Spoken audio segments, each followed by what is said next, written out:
We were like sort of friendly. So then that also made me feel a little bit more comfortable because I met him before. Um, and so it was the owner and then the instructor. And I think this was his first time teaching at a boot camp. And then there was like 8 of us or 10 of us that were learning.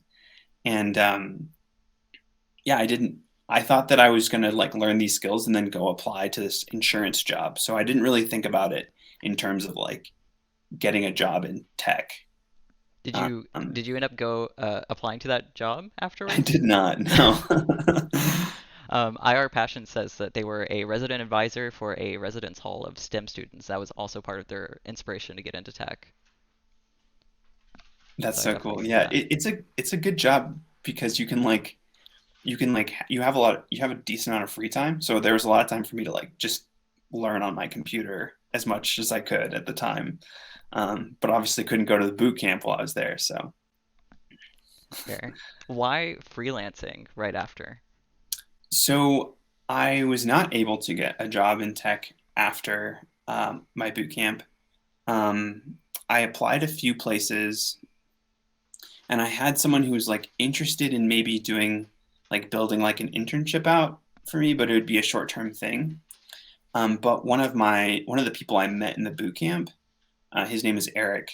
He and I got along really well, and he had been doing WordPress sites before this, just like a little bit of mostly for like his friends and family and church and stuff. But then he was like, we could just build WordPress sites for people. And I was like, really? I don't even know like how to install a WordPress site or anything. He's like, oh, it's super easy. So we went and we built our website first, and we just got like a Bluehost shared, server, and it was like $100 for our domain name and for our WordPress or our years long hosting, and we just did the one click installed the theme, and changed like some HTML and CSS, and like called it good. Um, and put up a contact form, and then from there, just like friends, family, and like people that I would like email, like local businesses, is like how I got started. Um, so it was basically Eric knew how to install a WordPress site on Bluehost, and we knew HTML, enough HTML and CSS, and like enough PHP. Our bootcamp was in PHP, um, that we could like edit the themes. So I just started out building WordPress themes. I think he lied to you when he said it was easy. WordPress is not easy. I Well, he like, was right in that like to install it is easy. yeah, but actually making custom stuff, that takes Oh, we skill. had no idea. So how did you end up building your client base just with that site? Yeah, so well, we basically just kind of did it almost like what I'll call like the old-fashioned way. We just went out and went to businesses and talked to people.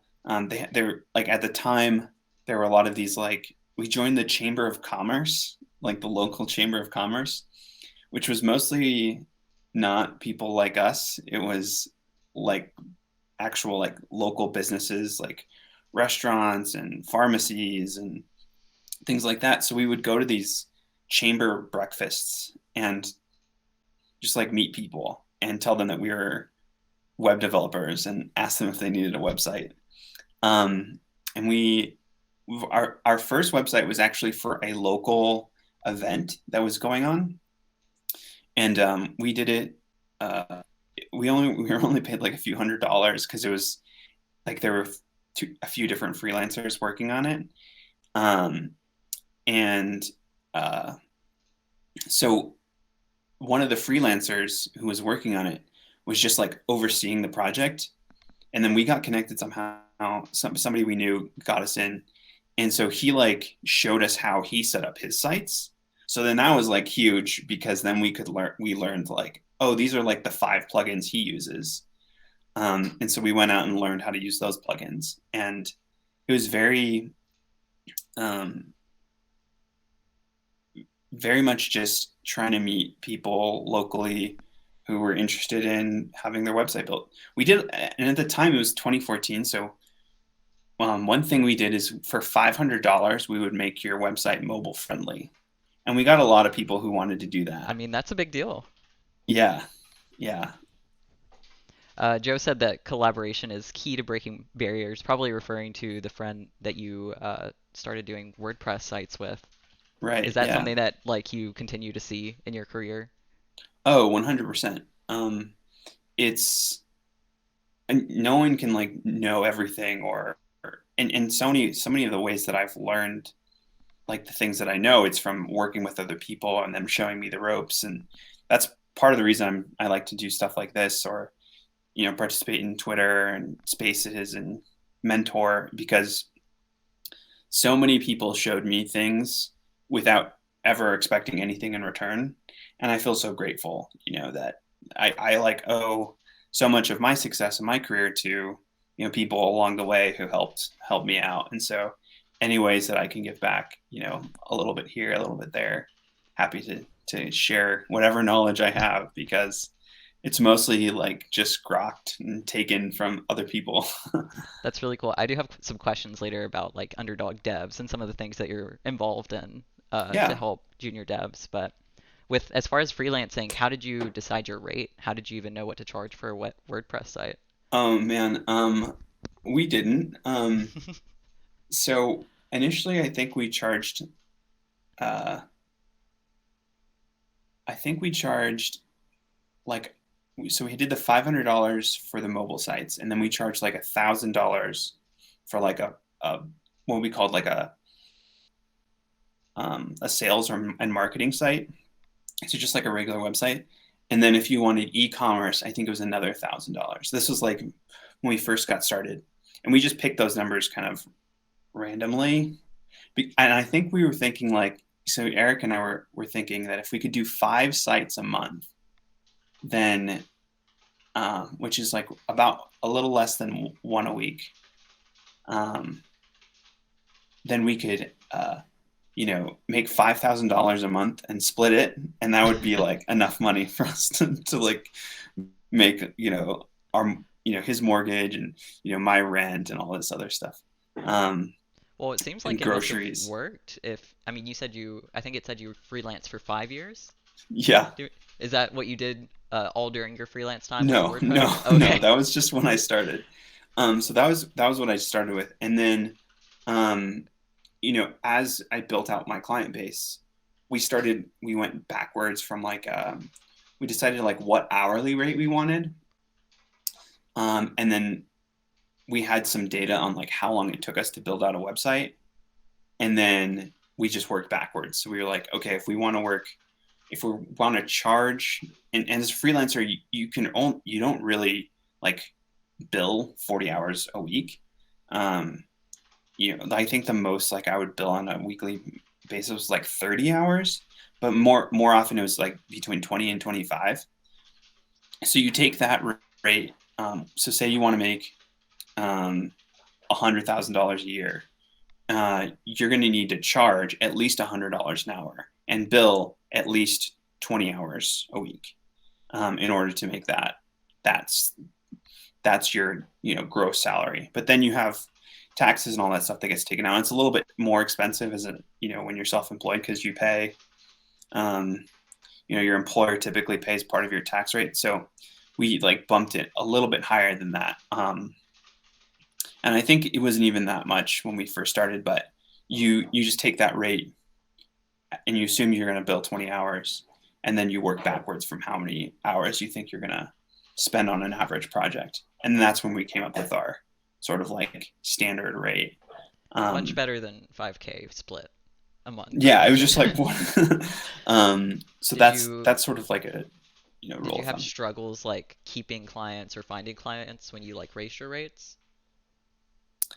Um, Not really because we didn't. at the beginning we were just kind of pumping out websites. We didn't have like a client base that was like established that kind of were coming back to us for a lot of work. So we just every time we got a new client, we would just be like, "Oh, these are our rates," and Gotcha. they didn't really know that like our rates had been different before.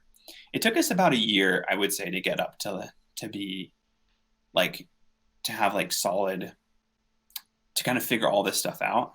And then we had a lot of stuff on our website, like, hey, this is what we, initially we had that like $1,000 on our website. And one other freelancer told us, he was like, hey, like you should take your prices off your website. We're like, why? And he said, because if someone wants to buy, like, say, spend $1,000 on a website and you're cool with that, they will still go through your flow and contact you. But if somebody wants to spend 10,000 or 20,000 on a website and they see that you're charging 1,000, they're never going to contact you because they're just going to assume that you're not in the same price range as them. So we built this form that was pretty robust that had a bunch of questions about you know the customer, basically what kind of business they ran, what kind of uh, website they wanted, and then their clients as well. So like, who were their customers? What were their demographics? What kind of feelings did they want to evoke from the website? What did they like about their current site? What did they hate about their current site? What did they really want to have in their website? Like, what was the one big thing that they wanted? And so we had this, and then there was pricing in there. How much do you want to spend? Less than 5,000, 5 to 10, 10 to 15, 15 to 20, I think, were the different ranges. And so it was a pretty good way of like qualifying ourselves initially, but also qualifying the clients that came in.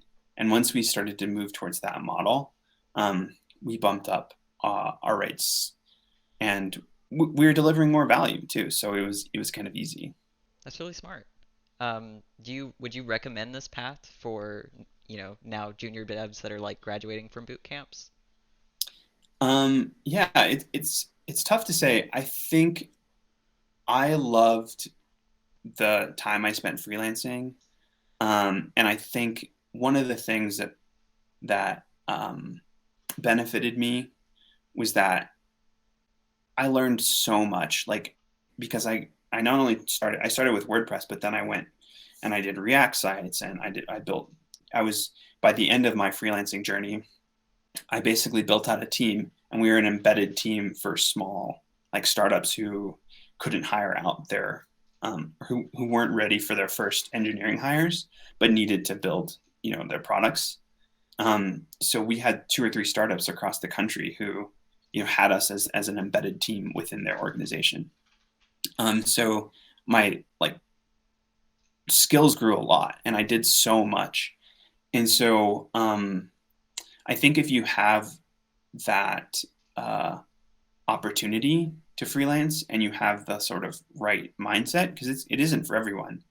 Um, like I think you could learn so much more quickly working in freelance because you have to figure everything out yourself.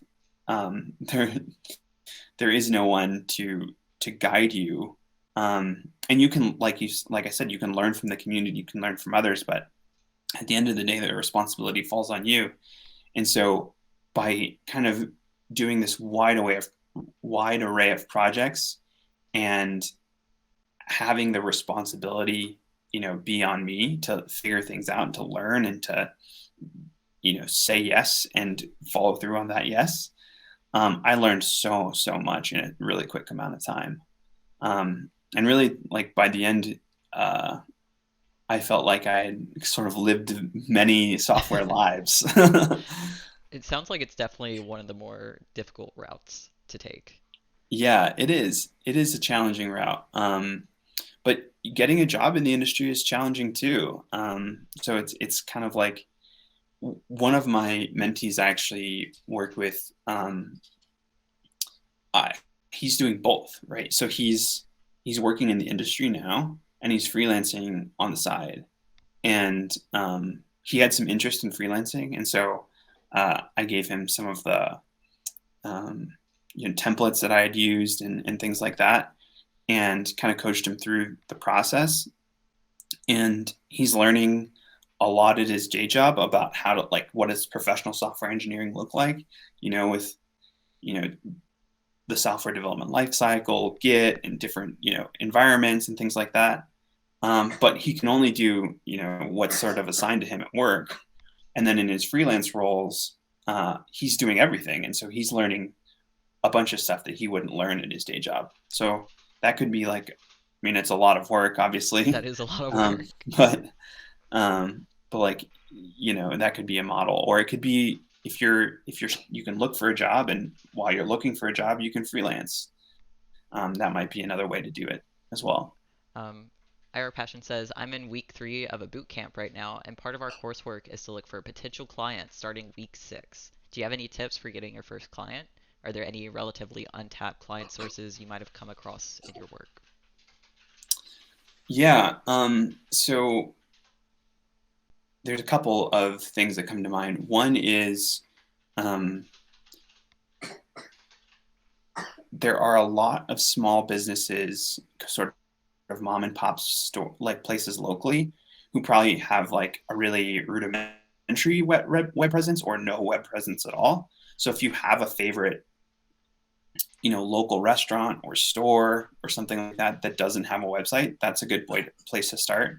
Or if their website is just like old, right? It was built in by someone like me who charged them $1,000 7 years ago, right? It could probably use a refresh. Um, because patterns have changed, like designs have changed. The other thing I would say is that I had a lot of success working with designers and design shops. So um, I got involved with, I think it's called AIGA, which is, I'm not sure what it stands for, but it's like an association for designers. And so there are a lot of designers who do, um, they do like graphic design, but then they also do web design, but they don't do the actual implementation of the coding or building the website themselves. So it was nice for them because they could say like, okay, uh, I'll do your flyers and your logo and your letterhead or all this stuff, other design work, and I can also design your website. And then Josh and Eric will take care of doing the implementation of the design. And so we had a lot of folks like that we worked with. And that was a good source of business as well. I know a lot of times when you're making websites for businesses, you do it in like a CMS, like Mhm. Wix now, so that they can edit it themselves. But it sounds like you did websites and things like React, other frameworks. What Mhm. happens if they want to edit it? Do they come back to you?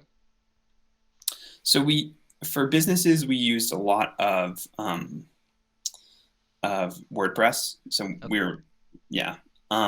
But for like our React work, that was more like building. So I'll give you an example. Like we had a client who was they did like adventure tours. Um, and so they needed a ticketing system for all of their adventure products. So like their whitewater rafting, their hot air balloon rides, their kayaking. And they had an off the shelf product, but it didn't really work for them. So we built them like a ticketing system, kind of soup to nuts, and the back end was PHP and the front end was React. That's really cool. So they did have to come to us if they wanted new features, but it wasn't Not as often as typically like a like content. designer, I imagine. Exactly. Yeah. Yeah. Lizzie asked, over the course of your freelancing career, what was your favorite project? Ooh, um, that's a good question. So probably the one that was nearest and dearest to my heart was we had a long running client called Checkup and Choices. And so I think we started working with them pretty quickly after maybe like 2016 ish. And we worked with them through 2019. And they built a platform for basically they built tools to address like drug and alcohol addiction. So they were online products that where people could basically learn how to abstain or moderate from drugs and alcohol. And so we built them. They had a CTO, but then they didn't have a day-to-day development team. So all of our work was contracted out. Um, and this working with the scientists, and they did like a lot of cognitive behavioral therapy techniques into the tools. Kind of like I think what like Noom does. I don't know if you've heard of that. It's like I've a heard of it, the weight weight loss loss thing. app. Yeah. I've never used it, but I think it's similar. Um, to kind of train you to be like, hey, this is what you can do. Um, instead of drinking, you know, X amount of whiskey, you can drink Y and some water or whatever it might be, just like substituting that activity. Or there's also like these tools that you could go through, and based on like your responses, there was it was all evidence based. uh, they would see like, oh, you're actually not a good candidate for moderation, you should abstain, because of we see that you would have a high risk of having a binge or something like that. So That's really cool. And I think the first position you had after you got like moved from freelancing also had interesting calls as well. yeah, What was that like transitioning from freelancing to a senior development role? it was really tough, like emotionally, I would say, um, because we had to shut down our business, which was sad. Like I remember I told this story actually not too long ago on a Twitter space, but um, I so we called everyone into like a room basically, and we told them like, hey, we had a client who we'd had a good relationship with, and they wanted to bring us on as their development team, and it was just a really cool opportunity. And at that time, uh, I was kind of a little tired and a little bit ready for something different, and I was thinking like maybe orienting my career more towards professional software development, within a product company. And so when this opportunity came along, I was like pretty excited about it. And so me and Eric and one of our other partners, brought people in and said, "Hey, like we're moving on. We're gonna go and join this client, this startup." And um, but we had a lot of connections that we had been working in the background for the last couple of weeks. So we were like, hey, we have some leads for you all. And we actually got everyone placed in a new job. And most of the people got raises actually when they moved on. But one of the people who had worked with us like was crying pretty hard. And, I thought like he just found out that he's not going to have somewhere to work. And I could empathize with that. And I was really sad about it. And so I was like, hey man, it's okay. Like we're gonna help you find something new. You've done great work. We're gonna make sure that you find a soft landing spot. And he was like, he said it wasn't about the job that he was worried about. He said that this was the first place he had worked where he felt like he could be himself. And like that was so heartbreaking, and it was so tough, But also because I shows like felt like what we kind of really, environment you made for them. That's yeah. super awesome. And it was like working at that time with that group of people, it was like being in a band. It was like we were all like, we spent a lot of time together. We were working on stuff. We were all excited about it. We loved the work we were doing. We loved the people, and everyone could just. We were not corporate at all. We were kind of flying by the seat of our pants, and so um, we were just like a collection of weirdos, and so everyone could kind of be themselves, and that was a really cool part of it. And so moving on from that and joining a startup, which was a pretty dynamic environment in itself, but just a whole different kind of uh, place, was just it was just a shift emotionally, and I wasn't in charge anymore, and things like that, and I couldn't just like be like, hey, this is the way I want to do things, and like let's do it this way. I had to, I had bosses and all this other stuff, so it was a really big shift, but I really believed in the mission of the company, and so that was kind of a big reason why. Could you tell us more about the company's mission? Yeah, so it's a company called Reconnect, and we built products in the criminal justice space. So for um, probation and parole, and the kind of premise is that like a lot of these technology companies that are in that space are very um, predatory, and so they charge high fees. They take advantage of folks that have court ordered to do maybe something like probation, and they're not very social justice minded. And so this was kind of one of a group of companies that are coming into the industry that are trying to be reform minded and are for reformers within the space. And they work with cities, states, and counties. And the people there, a lot of them do care about, the program participants, and want the best for them. But then they don't often have the choices. They have to go with, these big multinational corporations who don't really have, boots on the ground. And we did a lot of like interviews with our program participants, or other justice affected people, um, and learned what it was like to have an ankle monitor, for example. And like there were actually, it was surprising to hear, like some people were like, I'd rather be in jail because, if it's so stressful, the bugs can be really stressful when you have an ankle monitor, and B, there's no one else. There were no, a lot of people felt like there was nothing there to help them succeed.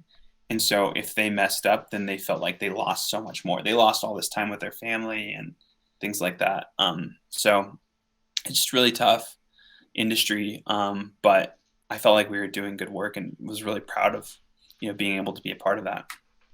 I'm not sure if you're able to see the chat, but Lizzie said, I'm sure you now lead your software teams with the same amount of empathy and belonging. So I hope you brought that into Reconnect. I tried to, yeah, definitely.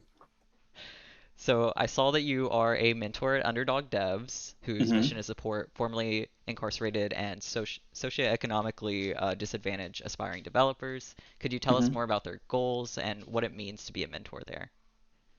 Yeah. So, I mean, it's pretty much summed up in the mission statement, and but I can tell you like the origin story, which is that Rick Walter, who was sort of like the community head at Underdog Devs, was someone who spent 2 decades in prison, and while he was there, he learned like a little bit of Python, and then when he got out, he uh, was trying to find a job and was basically stonewalled because of his criminal past. And so he knew someone who was a software developer, and so he like got books from the library and just in a really sort of just kind of hustled his way into learning iOS development.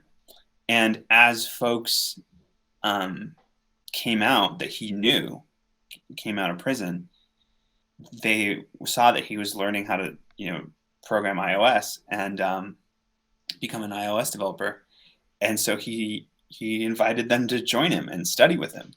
So then he had this group going, this little group of his friends going, studying iOS, and then some of their friends came, and just kind of grew into like a study session. And from there, he created a Slack so it could go like national. Um, and then folks from the other side, like mentors, started coming in to help people get upskilled and help them get referrals and things like that. Because one of the biggest challenges with that population is getting through a traditional resume screen is really difficult.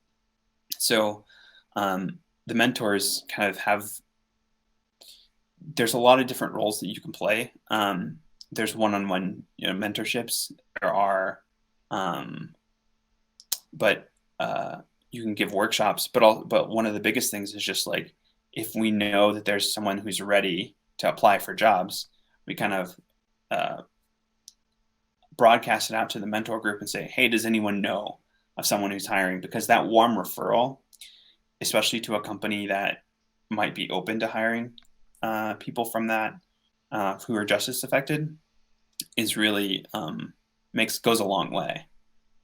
So that's almost like the biggest role of the mentors is to help you use their network to help people get past that traditional resume screen. But also, just encourage folks and, pair program with them, or, give them career guidance. So, For anyone watching that's interested in becoming a mentor, how would mhm. you go about that? There is, I think there's an intake form on the website. But if not, you can just DM me on Twitter, or Rick also. I think that's like the easiest way. I actually don't know. I should have looked this up before, but I'm pretty sure that there's an intake form on the website. There's a every other Sunday, I believe, there's like a call where potential mentors can like learn about. It's about an hour long. You can learn about the program and, what we do, the various like ways to get involved. And then once you kind of go through that, if you're still interested, then we add you to the Slack. And usually there's like a one-on-one.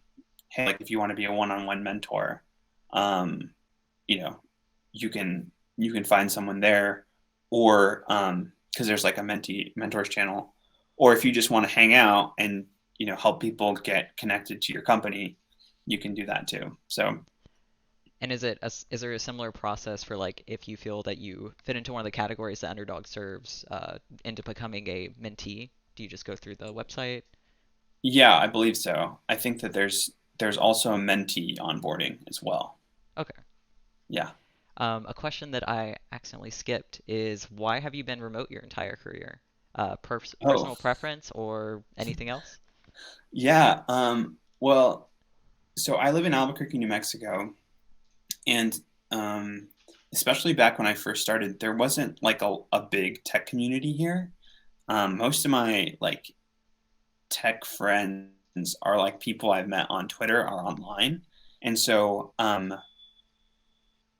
just with that, I think, your network is so important. And so um, when I applied, so I worked remotely as a freelancer because um, I didn't want to have an office because that's an expense, right? Sure. So I worked from home, and then I got connected with folks across the country, and worked with them remotely. And it didn't really matter because a lot of the stuff we were doing was contract work anyway. um, and then when I went to go work for Reconnect, they were based out of Maine. So they actually wanted me to move, but I said no. And then they Power were like, move. okay. So I stayed in New Mexico, and then when I joined Greenlight, they were actually not remote, but then during the pandemic, they went remote and they started hiring remotely, and so it was just like good timing for me, I guess, to join them remotely. But really, it's just been sort of the opportunities that I've had have just not been in New Mexico. I'm not like necessarily opposed to going to an office. I just don't want to move from Albuquerque. My family's here, my wife's family's here. Like I have deep roots in this area, and so uh, I've just always wanted to stay. And the opportunities that I've got have been had access to were all across the country. So I sort of had to be remote by default, and I've gotten really good at it because I've done it my whole career. But it's uh, it's one of those things where I think the biggest challenge is communication. And so like building up that skill of like communicating, over communicating even, is, really important to remote. And I think as more and more teams are going remote, I think they're starting to see, you know, both the benefits and the drawbacks. But one of the biggest drawbacks is, communication. And so they're figuring it out with Zoom and other things. We did Skype, a lot of Skype in 2014, 2015. Um, so yeah. So, as someone that's worked remote for their entire career, do you have any tips for people that are just getting into remote work, like how to communicate better? What does it mean to over communicate in a good way? hmm Um, yeah, I would say like the challenge of remote is that you can't just like walk over to someone's desk and have like a water cooler conversation. Um, or you can't work collaboratively, in the same way. So, really, like the the communication, if it's on Zoom or if it's on Slack or whatever asynchronous tool you use, like what I try and do is if you have a meeting, like follow up with notes or to dos or action items on that meeting, and then like make sure that when you're um, broadcasting something out, you're broadcasting it to the right people, right? So like I think a lot of folks default to DMs, so they might DM someone and they'll have a conversation, they'll make a decision, but then you need to make sure that like maybe the rest of your team knows that decision. So then go, and then you might have to say the same thing again and broadcast it to the right people, because you can't just rely on, oh, I'm going to go tell this person X. You have to kind of make sure that everyone gets the message, Gotcha. and Don't that's one of trust the biggest anybody. challenges. But without being too noisy in a public channel, there's also that, right? Because like if it's too noisy, then people drown it out. So there's kind of a fine line. Definitely complicated and unique to each company for sure, and Yeah, person. yeah. As a senior engineer, are you involved in the hiring process of junior engineers? I am. So right now at Greenlight, every engineer I think is involved in the hiring process, because we're hiring like crazy. Um, and so um, yeah, I conduct interviews, is like mostly what I do. But before, when I was at Reconnect, I actually like helped build job descriptions and did like resume screens and things like that as well. Do you have any tips that you would give junior engineers? Are there any like common mistakes that you see or anything like that? Just practice. Practice every facet of the interview. So, with behavioral interviews, get a list of questions that you think you might be asked. Kind of, I think that there's like a um, STAR framework, I think is what it's called. It's like situation, task, action, result. Um, so, put your answers into that framework. It's a really good way of kind of um, framing your answers, um, and just like practice those all the different questions. When I was getting ready to apply for my latest job, I hadn't ever applied for a job in tech before. It was just kind of odd, because I was freelancing, and then I was hired by a client. So I spent a long time prepping and practicing, and uh, yeah, practice the different kinds of interview questions that you're going to get. The coding ones, which it's I'm not a huge fan of those, but it is what it is in the industry right now. Um, and then the behavioral ones as well. You can really tell when someone is like confident and practiced and like knows, is comfortable in the interview. And that's the biggest thing you can kind of get. There's also like I think there's a website. I think it's called Pramp. I'm sure you've heard of it. It's like you practice giving interviews and then someone gives you an interview. So like it's like a 2 hour commitment for each interview. So you give the same question every time, and you score it and give feedback to your interviewee, and then someone else interviews you, and then you get real feedback. So that's like almost like a real life practice interview that you can go through um, That's really cool. I actually to haven't heard help. of that, but I'll definitely be looking that up to post with our community because that sounds like it would be really beneficial. Yeah, and it's nice to be on the other side of the screen too, right? And kind of giving some of that feedback and saying like, okay, this is actually what I would be looking for. You get a sense of like what to. For your technical interviews, do you do like take home assessments or do you do like where they code live in front of you? So Greenlight does live coding. Scary. Yeah, I'm I'm personally so when I was hiring, what I would do is I would give folks a choice. So I would say like we have this take home interview. It's designed to last between 3 and 4 hours. Please don't spend any more time than that. Um, and not because like I want you to time box it, because I don't want you to spend more than 3 hours. Like it's too long. If you spend 8 or 10 or 12 hours on something, that's way too long to spend, for one company, in my opinion. Um, and or you can do a live, assessment, and the live assessment took about an hour, and so that's what we would do Did you see for better our results stuff. from either of them, like whether it was the live one or the take home? I I most people opted for the take home. Um, Less and I can nerve-wracking. tell you what it was. I mean, it's not a big secret. So we use the open San Francisco API to build out. We used it was like a film API, and so you would have to.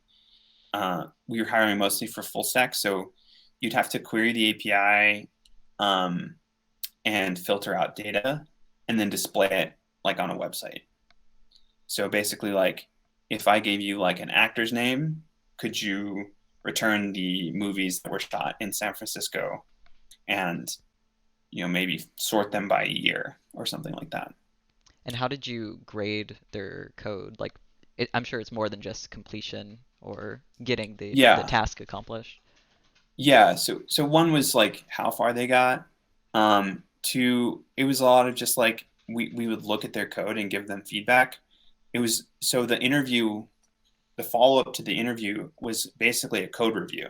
We would go through and be like, hey, we liked this. This is something we would change. Actually, I'm curious why you implemented it like that. Can you tell me more? And it was just a conversation, like kind of a code review And is that style. just to kind of check to see if they're able to talk about code? Yeah, and to see like why they made certain decisions, or if they, they did something we didn't like, see if they were, willing to receive feedback and be like, okay, um, you know, kind of see what it was like to work with them, I guess. Have you had any Um, experiences of people that did not take that feedback well? um, no, I don't. I the majority of folks that kind of went through that process, um, it was either like they didn't do it like to the standard that we would want, and so we would screen them out that way, or they uh, I guess the other thing, the biggest thing was like they did it, but it was like I would say like cleanliness was the biggest thing. Like things were just kind of like very ad hoc and very not very well structured. That was another signal that was like, okay, this is not maybe a good fit. So the you know those were basically the two kind of things where we'd screen people out. Was if they didn't do it or they didn't do it to the standard, um, and then if it was really poorly structured and like hard to read. Those are the two biggest things. Most people were open to feedback, and even with folks that didn't get hired, um, we would give them like a formal review. Kind of That's a lot these more are the than a things lot that of we would companies change do. and stuff like that. Yeah. I think that's really nice. I wish I had that Yeah. for some of mine. So what tech stack do you normally work with? I think we had a comment on one of the tweets about this AMA that said you were a great front end developer. Do you normally work with front Oh, end? geez. Yeah. So uh, that's a joke. So I mean, my tech stack, I guess, is pretty diverse. Right now, I'm using a lot of Go, but before that, at Reconnect, we were Python on the front end and React on the back. Sorry, Python on the back end, React on the front end, and then I did sort of everything there. I did some mobile, and then did some cloud infra on AWS. So like a lot of Terraform and CloudFormation, YAML stuff. Um, and then before that was a lot of PHP, so like WordPress, and then we used Laravel, which is a PHP framework, and then React as well. Got into React like really in the early days of it. It's very different now. Like you had to like use functions to create classes and stuff. So that was like I think I started writing React in like, yeah, 2014, 2015. So it was different then, but so some of the earlier projects, I've looked back on them, in the last couple of years and been like, wow, that, it's React 1 or 2, and it's really, really hard to understand what's going on. React is so much more mature now. Have you been So tempted to try out Next or Remix or anything that's going around right now? definitely would if I was doing, work again. I'm right now I'm doing like developer tooling in Go. So it's just very different.